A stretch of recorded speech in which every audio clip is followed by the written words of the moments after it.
Good morning student. जैसे आपको पता है आज आपका पेपर सिविल मीटिंग में 12 बजे से शुरू होने वाला है और उसके लिए आपका सबसे बड़ा सवाल आपका आता है श्रृंगार आता है और उसके बाद छंद आते हैं। सारे सवालों का आपको कम से कम शब्दों में कैसे करना है, जैसे कि श्रृंगार रस्ते स्थायी भाव या 6-7 क्वेश्चन, इसमें से हम 100% 5 क्वेश्चन आना ही आना है, इसलिए आप इसको बहुत अच्छे से तैयार कर लीजिए। जैसे श्रृंगार रस्ता स्थायी भाव क्या होता है, रति होता है। क्या करना है, रति लिखना होगा।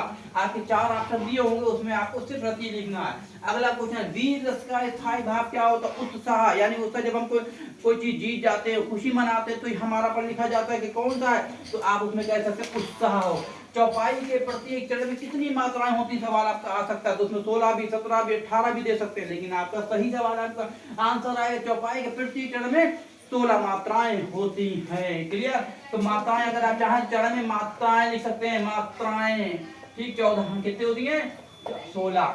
दोहे के पहले और तीसरे चरण में कितनी मात्राएं होती हैं, तो आप लिख सकते हैं दोहे के पहले और तीसरे चरण में 13 मात्राएं होती हैं, 13 मात्राएं होती हैं। आपको ये याद रहना चाहिए। अगला क्वेश्चन, दोहे के दूसरे और चौथे चरण में कितनी, क्योंकि ये तीनों क्वेश्चन में से आपको 2 क्वेश्चन मिलना ही मिलना है, क्योंकि आपको क्वेश्चन को कंफ्यूज किया जाता है कि 16, 13, 11, तो आपके दोहे के दूसरे और चौथे चरण में कितनी मात्राएं होती हैं, तो आपके 11 मात्राएं आ जाएंगी। अगला क्वेश्चन देखिए, तरनी तनुजा तट तमाल तरुवर बहु छाए में अलंकार है, तो अरु प्रसाद अलंकार यहाँ पर आपका आ जाता है। अगला सवाल आप देखिए, चौपाई के प्रत्येक चरण में मात्राएं 16 होती हैं, लेकिन इसके अंदर दोहे कितने होते हैं, यानी गुरु कितने होते हैं, तो आपके 2 गुरु होते हैं। पहला सवाल आपका एक में अगला क्वेश्चन है, श्रृंगार और रस और वीर रस की पहचान बताइए, तो इसमें जाने के श्रृंगार रस होता है प्रेमी और प्रेमिका के मन में स्थायी भाव जब उत्पन्न किया जाता है, तो वहां पर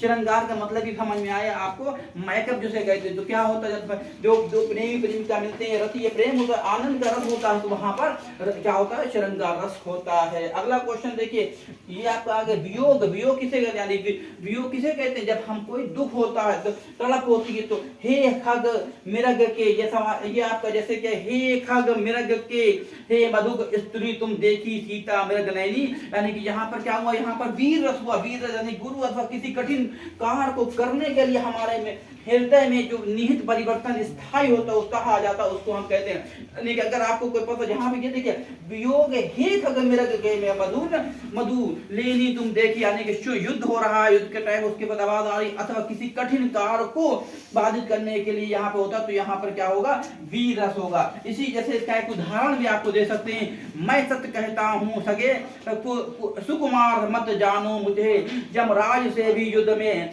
प्रस्तुत सदा मानो मुझे, है और की बात ही क्या गर्व हमें करती नहीं, मामा तथा निज तात से भी संपर्क डालती नहीं। तो यहाँ पर आपका क्या हो रहा है, यहाँ पर आपका वीर रस है। वीर रस है यानी अभिमन्यु का ये कथन अपने सारथी के प्रति है, जहाँ पर गौरव आलम अभिमन्यु आश्रम मधु अमेध चक्रव्यूह की रचना उद्दीप तथा अभिमन्यु के वाक्य अनुसार यहाँ गौरव उत्साह हर्ष आदि सब कुछ यहाँ पर हो रहा है। यहाँ पर आपका सवाल पूछा जा सकता है, ये उदाहरण दे दिया, अगर मैं सत्य कहता हूँ सखे सुकुमार मत जानो मुझे, उसके बाद यमराज से भी युद्ध में प्रस्तुत सुधा सदा मानो मुझे, है और की बात ही क्या गर्व है मैं करता नहीं। तो यहाँ पर आपसे पूछा जाता है कौन सा रस होगा, तो यहाँ पर आप कह सकते हैं वीर रस होगा। क्लियर। इसलिए आपको बिल्कुल क्लियर करना है। आपका कम टाइम रह गया, 8 बजे इस टाइम आपके 8 बजे यानी 4 घंटे के बाद पेपर है, और 4 घंटे में आप अगर एक बार देखें तो 5 नंबर 100% आपके